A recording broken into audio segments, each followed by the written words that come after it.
হাওড়া হাসপাতালে নাবালিকা রোগীর শ্লীলতাহানির অভিযোগ। সিটি স্ক্যান বিভাগে নাবালিকা শ্লীলতাহানির অভিযোগ উঠে আসছে। হাসপাতালেরই কর্মীর বিরুদ্ধে অভিযোগ। অভিযুক্তকে গ্রেফতার করেছে হাওড়া থানার পুলিশ। একটি ভিডিও ভাইরাল হয়েছে ইতিমধ্যেই।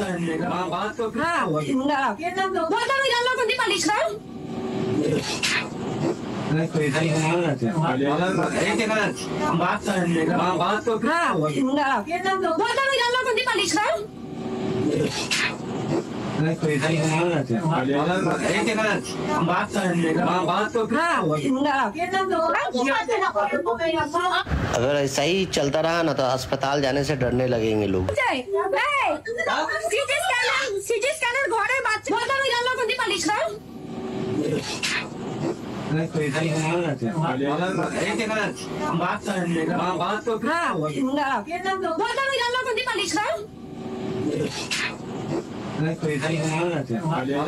কথা বলবো দেবব্রত এই মুহূর্তে আমাদের সঙ্গে রয়েছেন, আমাদের প্রতিনিধি টেলিফোন লাইনে। দেবব্রত, একটি ভিডিও ইতিমধ্যে ভাইরাল হয়েছে হাসপাতালের ভেতরে এই ধরনের একটা ঘটনা, যেখানে এক নাবালিকার সঙ্গে হাসপাতালের এক কর্মী এরকম অভব্য আচরণ করছেন।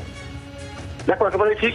গত রাতে এই ঘটনা ঘটে হাওড়া জেলা হাসপাতালে এবং সরকারি হাসপাতালে, যেখানে নিরাপত্তা নেই। এই অভিযোগ বারবারই উঠছিল, প্রশ্ন তুলছিলেন জুনিয়র ডাক্তার থেকে আরম্ভ করে অন্যান্যরাও, রোগীর আত্মীয়রাও। সেখানে কিন্তু আবারও একই ঘটনা দেখা গেল। হাওড়া হাসপাতালে ঘটনা সেটাই প্রমাণ করলো এবং একটি ভিডিও ইতিমধ্যে ভাইরাল হয়েছে, যেটা দেখা যাচ্ছে যে যার বিরুদ্ধে অভিযোগ তিনি রয়েছেন সেখানে, যেখানে সিটি স্ক্যান যেখানে করা হয় সেই ল্যাব সেন্টারের মধ্যেই এই ধরনের ঘটনা ঘটেছে এবং তিনি আনন্দ রাজ, যার বিরুদ্ধে এই অভিযোগ, তাকে ইতিমধ্যেই পুলিশ গ্রেফতার করেছে। তবে কিছুক্ষণ আগে এই ঘটনার প্রতিবাদে হাওড়া হাসপাতালে বাম ছাত্র যুব সংগঠন এবং মহিলা সংগঠনের কর্মী সমর্থকেরা তারা পৌঁছন এবং সুপারকে ঘিরে তুমুল বিক্ষোভ দেখাতে থাকেন।